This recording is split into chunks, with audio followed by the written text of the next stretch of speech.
Hi, இன்றைக்கி sari pre pleating எப்படி பண்ணலான்னு பார்க்கலாமா?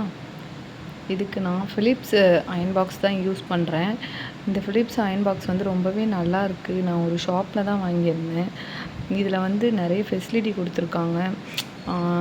தண்ணி ஊற்றி அயன் பண்ணுற மாதிரி ஒரு ஃபெசிலிட்டி இருக்குது. இதில் நெக்ஸ்ட் ஒன் நம்ம வந்து இதை ஸ்ப்ரே பண்ணிக்கலாம். இங்கே ஒரு கிளிக் மாதிரி கொடுத்துருக்காங்க பாருங்கள், அதை வச்சு நம்ம ஸ்ப்ரே பண்ணிக்கலாம். நம்ம அயனிங் கொடுக்கும் போதெல்லாம் நம்ம இதை வந்து ஸ்ப்ரே பண்ணிக்கலாம். முடிஞ்ச வரைக்கும் மினரல் வாட்டர் யூஸ் பண்ணுங்கள். நார்மல் வாட்டர் யூஸ் பண்ணுறதுனால என்ன எஃபெக்ட் ஆகுதுன்னா, உள்ளே இருக்க பார்ட்ஸ்லாம் சீக்கிரமாக போயிடுது. எதனாலனா அதில் கொஞ்சம் சால்ட் கண்டென்ட் அதிகமாக இருக்கிறதுனால சீக்கிரமாக போகிறதுக்கு வாய்ப்பு இருக்குது. அண்ட் நெக்ஸ்ட் ஒன் வந்து சாரீ. உங்களுக்கு எந்த சாரீ வியர் பண்ணணும் அந்த சாரீ நீங்கள் செலக்ட் பண்ணிக்கோங்க. அண்ட் நெக்ஸ்ட் ஒன் பெக்கு, சாரீ பெக்கு. இது வந்து நார்மல் ஷாப்ஸ்லேயே கிடைக்கும். நான் வந்து இது 100 ருபீஸ் சம்திங் வாங்கியிருந்தேன். இது வந்து மீஷோலேயும் கிடைக்கும். அண்ட் நெக்ஸ்ட் ஒன் வந்து சேஃப்டி பின். சேஃப்டி பின் தான் மஸ்ட்டு. அண்ட் அப்புறம் வந்து வாட்டர். நான் மினரல் வாட்டர் தான் யூஸ் பண்ணுறேன். Last one tape, measuring tape வாங்கி வச்சுக்கோங்க. இதுவும் நார்மல் ஷாப்ஸ்லேயே கிடைக்கும். மெஷரிங் டேப்ஸ் வாங்கி வச்சுக்கோங்க. அயன் பாக்ஸில் வாட்டர் ஃபில் பண்ணிக்கலாம். வாட்டர் ஃபில் பண்ணிவிட்டு அந்த மோட் ஆஃப், அதாவது வந்து அதில் டெம்பரேச்சர் இருக்கும். சில்க், காட்டன் அந்த மாதிரி ஒவ்வொரு டெம்பரேச்சர் இருக்கும். அந்த டெம்பரேச்சருக்கு ஏற்ற மாதிரி நம்ம வந்து அந்த ஏரோ மார்க் கிட்ட நம்ம மாற்றி வச்சுக்கலாம். இப்போ நான் சேஞ்ச் பண்ணுறேன். அந்த டெம்பரேச்சர் சேஞ்ச் பண்ணிக்கிறேன். உங்களுக்கு கிட்ட பார்த்தா தெரியும்னு நினைக்கிறேன். ஒரு ஏரோ மார்க் கொடுத்துருப்பாங்க. அந்த ஏரோ மார்க்கு கிட்ட போயிட்டு நம்ம சேஞ்ச் பண்ணணும். என்ன மெட்டீரியல் நம்ம யூஸ் பண்ண போகிறோம். இப்போ நான் வந்து சில்க் மெட்டீரியல் யூஸ் பண்ணுறேன். ஸோ அந்த சில்க் மெட்டீரியலுக்கு ஸ்ட்ரெயிட்டாக நம்ம அந்த ஏரோ மார்க்கு கிட்ட நம்ம வச்சுக்கணும். ஓகேங்களா? அண்டு வந்து இப்போ காட்டன் அயன் பண்ணுறோன்னா காட்டனுக்கு ஏற்ற மாதிரி நம்ம டெம்பரேச்சர் சேஞ்ச் பண்ணிக்கணும். நார்மல் அயன் பாக்ஸுக்கும் இந்த ஸ்டீமிங் அயன் பாக்ஸுக்கும் என்ன வித்தியாசம்னா, அது நார்மலாக அயனிங் மட்டும்தான் கொடுக்க முடியும். பட் இது வந்து ஸ்ப்ரே பண்ணி நமக்கு அயன் பண்ணும்போது நமக்கு அந்த மடிப்புலாம் கொஞ்சம் ரொம்ப கலையாமல் வரும். இப்போது அயனிங் பண்ண ஸ்டார்ட் பண்ணிடலாமா? இப்போது நான் மெஷர்மெண்ட் இல்லாமல் உங்களுக்கு எப்படி நார்மலாக ப்ளீட்டிங் எடுக்கிறதுன்னு சொல்கிறேன். நார்மலாக நீங்கள் ப்ளீட் எடுக்கிறீங்கல்ல, நம்மளோட 4 ஃபிங்கர்ஸ் வச்சு நம்ம எந்த அளவுக்கு ப்ளீட் வருதோ அந்த அளவுக்கு ஃபஸ்ட்டு வச்சுக்கலாம்.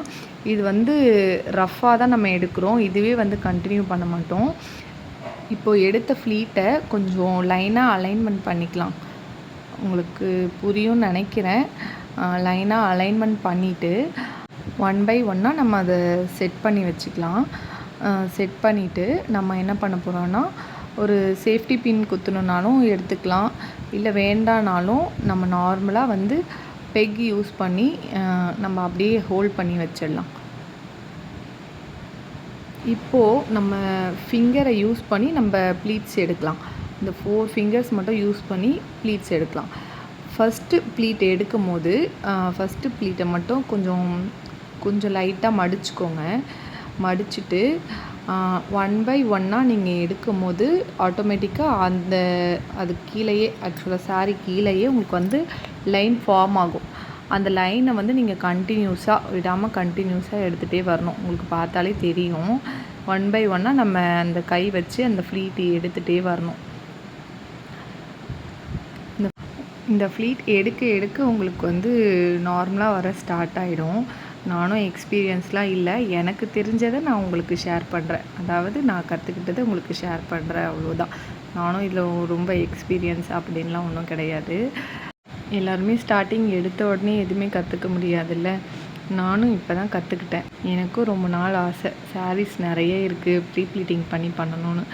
பட் கிளாஸஸ் கேட்டால் 3000 5000 அந்த மாதிரி ரேஞ்சில் சொன்னாங்க. நம்மளும் இதை கற்றுக்கணும் அப்படின்றதுனால பர்சனலாக நானே ஒரு வீடியோஸும் பார்த்து நான் கற்றுக்கிட்டேன். என்ன மாதிரி நீங்களும், உங்களுக்கும் இந்த வீடியோஸ் யூஸ்ஃபுல்லாக இருக்கும்னு நினைக்கிறேன். நாங்கள் வீடியோக்குள்ளே போகலாம். இப்போது அந்த ஃப்ளீட்டை லைனாக நம்ம அலைன் பண்ணிவிட்டு நல்லா ப்ரெஸ் பண்ணி விட்டுடணும்.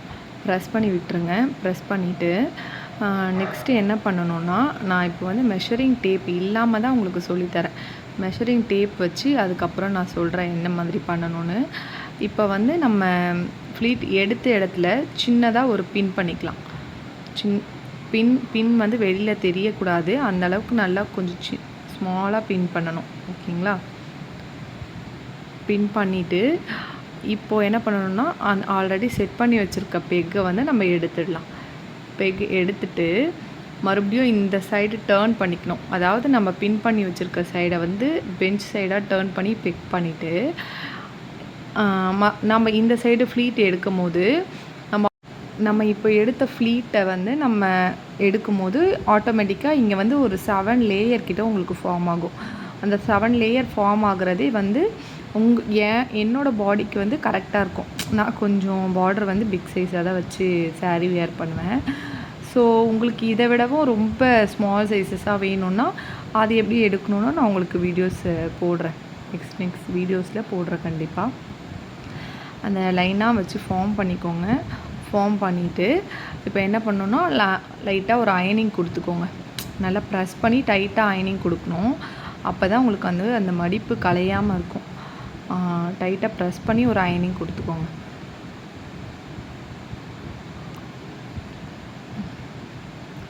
அயனிங் கொடுத்துட்டு இப்போ வந்து நம்ம மெஷர்மெண்ட் எப்படி பண்ணுறதுன்னு பார்க்கலாம்.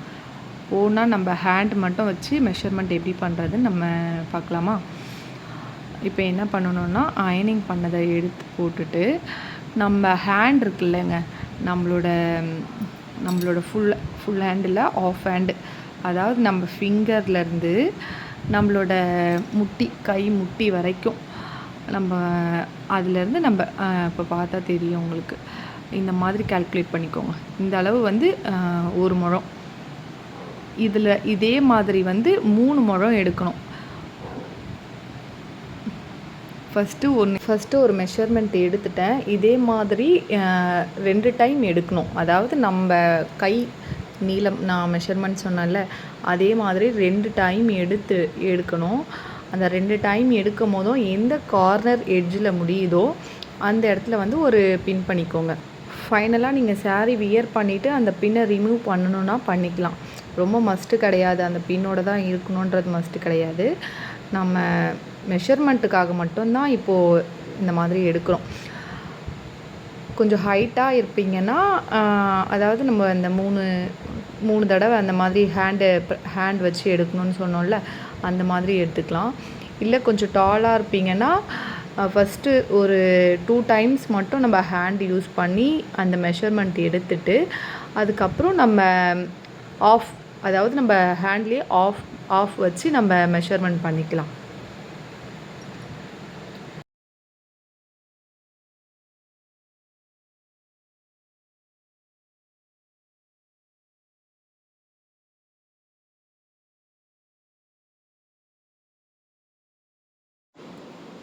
இப்போ அயன் பாக்ஸ் யூஸ் பண்ணி ஒரு அயனிங் கொடுத்துடலாம். நல்லா டைட்டாக அயன் பண்ணுங்கள்.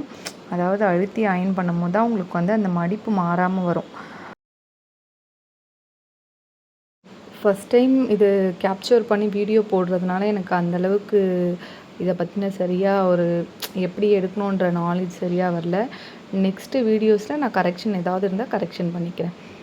உங்களுக்கு இதில் ஏதாவது புரியல, டவுட்ஸ் எதுனா இருந்ததுன்னா கண்டிப்பாக அதையும் நான் கிளியர் பண்ணுறேன். இப்போது பேக் சைட் சாரியோட லென்த்து எந்தளவுக்கு வேணும்னு சொல்லிவிட்டு நீங்கள் பார்த்துக்கோங்க. இன்கேஸ் உங்களுக்கு லென்த் வந்து ரொம்ப பெருசாக இருக்குது அப்படின்னா இந்த ஸ்டார்டிங் ஸ்டேஜ்லேயே வந்து நீங்கள் கம்மி பண்ணிக்கலாம். அண்ட் நெக்ஸ்ட்டு வந்து செஸ்ட் ப்ளீட் எப்படி எடுக்கிறதுன்னு பார்க்கலாமா? செஸ்ட் ப்ளீட் எடுக்கிறது ஆல்ரெடி அயன் பண்ண முந்தான ஃப்ளீட் வந்து நம்ம டேபிள் ப்ளேஸ் பண்ண மாதிரி போட்டுட்டு அதை வந்து ஒரு பெக் பண்ணிக்கலாம். இப்போது செஸ்ட் ப்ளீட் எடுக்கிறது வந்து எப்படின்னா, நம்ம செஸ்ட்டு கிட்ட வர ஒரு கிளாத் இருக்குல்ல, அதை தான் ஃபஸ்ட்டு நம்ம எடுக்கணும். நம்ம மேலே இருக்க கிளாத் எடுக்கக்கூடாது. செஸ்ட்டு கிட்ட வர கிளாத்தை எடுத்து லைட்டாக ஒரு அயனிங் கொடுத்துக்கோங்க. அயனிங் கொடுத்துட்டு நம்ம ஷோல்டர்லேருந்து ஸ்ப்ளிட் ஆகிற அந்த ப்ளீட்ஸை 1 by 1 அலைன்மெண்ட் பண்ணணும். 1 by 1 அலைன்மெண்ட் பண்ணிகிட்டே வரும்போது உங்களுக்கு வந்து எக்ஸ்ட்ரா நடுவில் லைன்ஸ் ஃபார்ம் ஆகும். அந்த மாதிரி லைன்ஸ் ஃபார்ம் ஆகுறத நம்ம வந்து உள்ளுக்கா நம்ம ப்ரெஸ் பண்ணணும். ப்ரெஸ் பண்ணிவிட்டு எந்தெந்த லேயர் வருதோ அந்தந்த லேயரை கொஞ்சம் கொஞ்சமாக நம்ம ஸ்ப்ளிட் பண்ணணும். உங்களுக்கு பார்த்தாவே புரியும்னு நினைக்கிறேன். ஒவ்வொரு லேயரையும் வந்து நம்ம ஸ்ப்ளிட் பண்ணணும். ஒரு கொஞ்சம் கொஞ்சம் தள்ளி தள்ளி ஒரு ஆஃப் இன்ச் தள்ளி தள்ளி நம்ம அந்த லேயரை ஸ்ப்ளிட் பண்ணும்போது நம்ம செஸ்ட் ப்ளீட்டுக்கான மெஷர்மெண்ட்டு உங்களுக்கு கரெக்டாக தெரிஞ்சிடும். இப்போ இது வந்து நம்ம மெஷர்மெண்ட் டேப்பில் எடுக்கிற மாதிரி இருந்தால் ஒவ்வொரு பாடி ஷேப்க்கு ஏற்ற மாதிரி நம்ம எவ்வளோ இன்ச் வைக்கிறதுன்னு தெரியும். நார்மலாக வந்து இப்போ நான் மேனுவலாக தான் நான் இதை கால்குலேட் பண்ணி வச்சுருக்கேன். அதாவது என்னோடய பாடி ஷேப்க்கு ஏற்ற மாதிரி தான் நான் வச்சுருக்கேன். இப்போது உங்களோட பாடி ஷேப்க்குனா நீங்கள் இன்னமும் கொஞ்சம் செஸ்ட் ப்ளீட்டை வந்து கொஞ்சம் ப்ராட் பண்ணிக்கலாம். இப்போ இது வந்து கொஞ்சம் 32-34 இன்ச்சஸ் சைஸ்க்கு கரெக்டாக இருக்கும். இல்லை நான் இன்னும் கொஞ்சம் ஃபேட்டாக இருக்கேன் அப்படின்னா நீங்கள் இன்னமும் கொஞ்சம் ப்ராட் பண்ணிக்கலாம். அந்த மெஷர்மெண்ட்டை வந்து ப்ராட் பண்ணி வச்சுக்கலாம். அது ப்ராட் பண்ணும்போது உங்களுக்கு சைடில் வந்து கொஞ்சம் அசிங்கமாக தெரியாது. அதாவது ஒரு சில பேருக்கு வந்து சைடில் கொஞ்சம் சரி ப்ளவுசஸ்லாம் தெரியுது, அதனால் இது பண்ணுவாங்க. நீங்கள் இந்த மாதிரி கொஞ்சம் ஸ்ப்ளிட் பண்ணும்போது உங்களுக்கு வந்து சைடில் இருக்க சைட் ஃபுல்லாக கவர் ஆகும். எனக்கு சைட் தெரியக்கூடாது அப்படின்னா இன்னமும் கொஞ்சம் நீங்கள் ப்ராட் பண்ணிக்கலாம். இந்த மாதிரி ஸ்ப்ளிட் பண்ணிவிட்டு நல்லா டைட்டாக ப்ரெஸ் பண்ணி ஒரு அயனிங் கொடுத்துக்கோங்க. நீங்கள் அயனிங் கொடுக்குறதுல தான் இருக்குது அந்த அதாவது அந்த மடிப்பு வந்து மாறாமல் இருக்கும். நம்ம எந்த சைடு திருப்பினாலும் அந்த மடிப்பு மாறாமல் இருக்கும். ஸோ அயனிங் மட்டும் நல்லா ப்ராப்பராக 1 to 5 டைம்ஸ் கூட கொடுங்க. ஆனால் கிளாத்து கொஞ்சம் பார்த்து ரொம்ப இது பண்ணிடாதீங்க. கொஞ்சம் நல்லா அதாவது ரொம்ப ஒட்டி இது பண்ணாதீங்க. டைட் ப்ரெஸ் பண்ணி மட்டும் ஒரு அயனிங் கொடுத்துக்கோங்க. இப்போ ப்ரெஸ் பண்ணி அயனிங் கொடுத்துட்டு நம்ம செஸ்ட் ப்ளீட்டு எந்த மெஷர்மெண்ட்டுக்கு தேவை அப்படின்றத பார்க்கணும். இப்போ நம்மளோட கை நான் இப்போ உங்களுக்கு வச்சுருக்கிறது தெரியும். அந்த மாதிரி நம்ம கட்டை விரல்லேருந்து இந்த லாஸ்ட்டு சுண்டு விரல் வரைக்கும் நம்ம கையை நல்லா ஓப்பன் பண்ணி வச்சுட்டு நடுவில் வர ஃபிங்கர்ஸ் எல்லாமே க்ளோஸ் பண்ணிடணும். உங்களுக்கு பார்த்தா வீடியோஸ்லேயே தெரியும். அந்த மாதிரி வந்து 3 டைம்ஸ் வைக்கணும். 3 டைம்ஸ் வச்சோன்னா நம்ம ஷோல்டர்லேருந்து நம்ம செஸ்ட் ப்ளீட் வரைக்கும் உங்களுக்கு என்னென்ன மெஷர்மெண்ட் வரும்னு உங்களுக்கு தெரிஞ்சிடும். ஓகேங்களா? அந்த 3 டைம்ஸ் வச்சு கம்ப்ளீட் ஆகிற ப்ளேஸில் வந்து நீங்கள் ஒரு சேஃப்டி பின் வந்து நீங்கள் பின் பண்ணிக்கலாம். பின் பண்ணிட்டா இப்போ வந்து உங்களுக்கு ஃப்ரண்ட் சைடு எப்படி இருக்குதுன்னு பாருங்கள். உங்களுக்கு ஃப்ரண்ட் சைடு இந்த மாதிரி தான் வரும். இது வந்து ஒரு மாதிரி சாஃப்டான சாரீன்றதுனால உங்களுக்கு ஃப்ளீட்ஸ் அந்தளவுக்கு தெரியலை.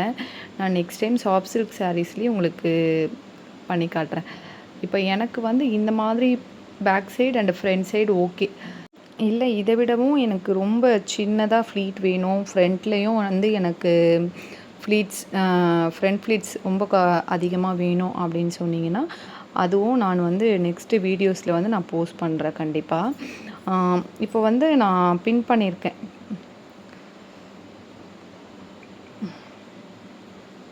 ஃப்ரண்ட் போர்ஷன் உங்களுக்கு இந்த மாதிரி தான் வரும். ஃப்ரண்ட் அண்ட் பேக் போர்ஷன் உங்களுக்கு இந்த மாதிரி தான் வந்துடும். இது பார்க்கவே கொஞ்சம் நீட்டாக தான் இருக்கும். சாரியே கட்ட தெரியாததுக்கு இது கொஞ்சம் பெட்டராக எனக்கு தோணுது.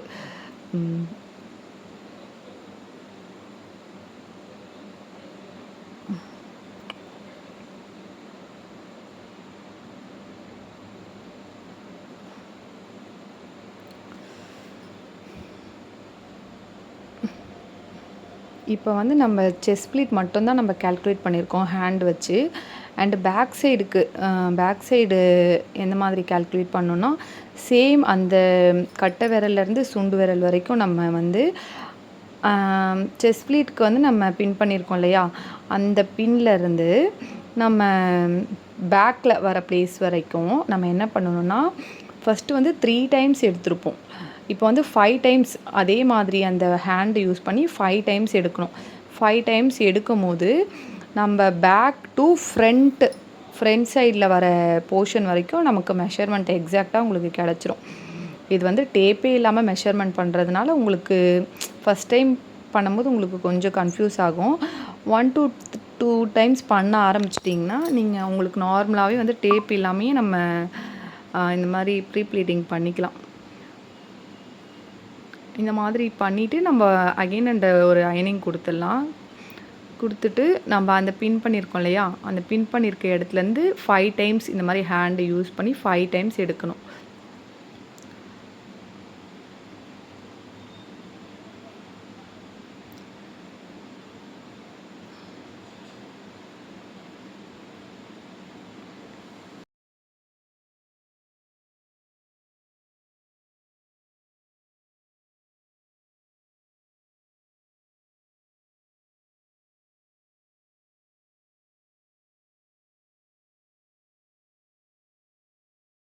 சேம் அந்த 5 டைம்ஸ் எடுத்த அந்த கார்னர் எட்ஜ்லேயும் ஒரு சேஃப்டி பின் பண்ணிக்கோங்க. அந்த சேஃப்டி பின் பண்ணும்போது தான் உங்களுக்கு வந்து ஃப்ரண்ட் சைடில் வந்து நீங்கள் இந்த சுருக்கு மாதிரி வைப்பீங்கள்ல, அந்த போர்ஷன் வந்து உங்களுக்கு பர்ஃபெக்டாக வரும். இந்த மாதிரி எடுத்துகிட்டு ஒரு அயனிங் கொடுத்துக்கோங்க. கொடுத்துட்டு இப்போ மேலே இருக்க போர்ஷனை நம்ம எடுத்துடலாம்.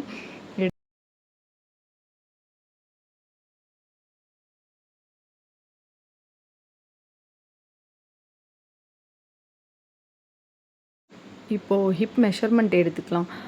நான் ஒல்லியாக இருக்கேன். ஸோ என்னோடய ஹிப்புக்கு வந்து ஒரு ரவுண்ட் நான் எடுத்தேன்னா போதும். ஒரு ரவுண்ட் எடுத்துகிட்டு அங்கேருந்து ஒரு 1/4 இன்ச் மட்டும் விட்டு நான் அயனிங் கொடுத்துக்கிறேன். இப்போ வந்து நம்ம சென்டர் ப்ளீட் எடுக்க ஆரம்பிச்சிடலாம். நம்ம ஹேண்ட் யூஸ் பண்ணி நார்மலாக சென்டர் ப்ளீட் எடுக்கிற மாதிரி எடுத்துக்கலாம். உங்களுக்கு எத்தனை ப்ளீட் வருதோ அந்த ப்ளீட் எடுத்துக்கோங்க.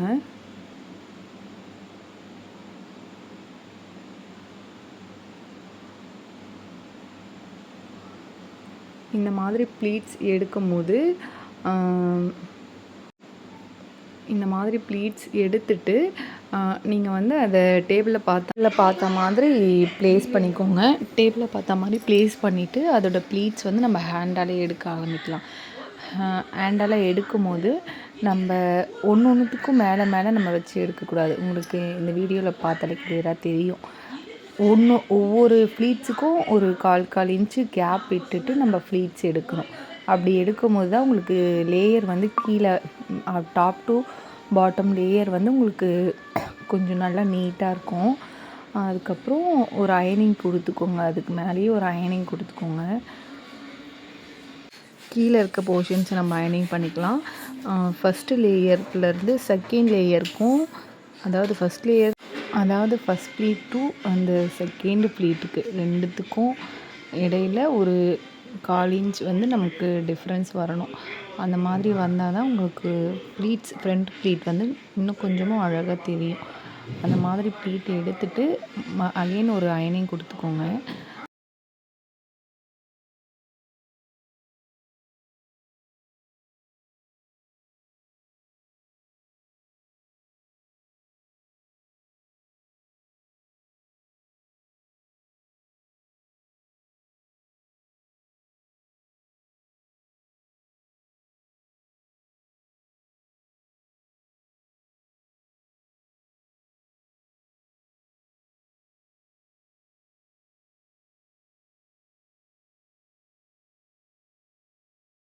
இப்போது சாரியை மேலே ப்ளேஸ் பண்ணிவிட்டு மெஷர்மெண்ட்ஸ் எடுத்தது எல்லாமே கரெக்டாக இருக்கான்னு நம்ம பார்த்துக்கலாம். இப்போ ஷோல்ட்ரு வந்து நமக்கு, அதாவது பேக் சைடு வந்து நமக்கு கரெக்டாக இருக்குது. அண்டு ஃப்ரண்ட் சைடும் என் சைஸஸ்க்கு ஏற்ற மாதிரி எனக்கு கன்வீனியண்ட்டாக. அப்போ ஃப்ரண்ட் சைடில் உங்களுக்கு இந்தளவுக்கு ஃபேப்ரிக் வந்து எக்ஸஸாக இருக்கும். இப்போ என்ன பண்ணலான்னா, நம்ம சாரியை வந்து இன்ஸ்கர்ட்டில் வந்து ஃபோல்ட் பண்ணிக்கலாம். உங்களுக்கு எந்த அளவுக்கு தேவையோ அந்த அளவுக்கு நீங்கள் ஃபோல்ட் பண்ணிக்கோங்க. ஃபோல்ட் பண்ணிவிட்டு நெக்ஸ்ட்டு என்ன பண்ணணும்னா, நம்ம செஸ்ட் ப்ளீட்டை மேலே போட்டுக்கணும். மேலே போட்டுட்டு கீழே இருக்க ஃப்ரண்ட் சைடு ப்ளீட்டு, இப்போ எனக்கு வந்து ஒரு ஃபஸ்ட்டு உள்ளே வர கிளாத் வந்து கொஞ்சம் எக்ஸஸாக வந்துருச்சு. அதை என்ன பண்ணுறேன்னா, நான் எல்லாமே மொத்தமாக சேர்த்து நான் பின் பண்ணிக்கிறேன். இப்போது ஃப்ரண்ட் சைட் சென்டர் ப்ளீட்டை இன்ஸ்கர்ட்டில் உள்ளே நான் வந்து டக்கின் பண்ணிவிட்டு அகெயின் நான் என்ன பண்ணுறேன்னா, எல்லா பக்கமும் அட்ஜஸ்ட்மெண்ட் பண்ணிக்கிறேன். இப்போ உங்களுக்கு பின்னாடி பார்த்தாலே தெரியும். இப்போ இந்த சைடில் வர்றது எல்லாமே நம்ம சின்னதாக மடிப்பு மாதிரி எடுத்து சேஃப்டி பின் எடுத்து நம்ம ஃப்ரண்ட் சைடில் வச்சு பின் பண்ணிவிட்டு நம்ம உள்ளே நல்லா இன்செர்ட் பண்ணிட்டோன்னா நமக்கு வந்து இன்னும் நீட் ஃபினிஷிங்காக இருக்கும்.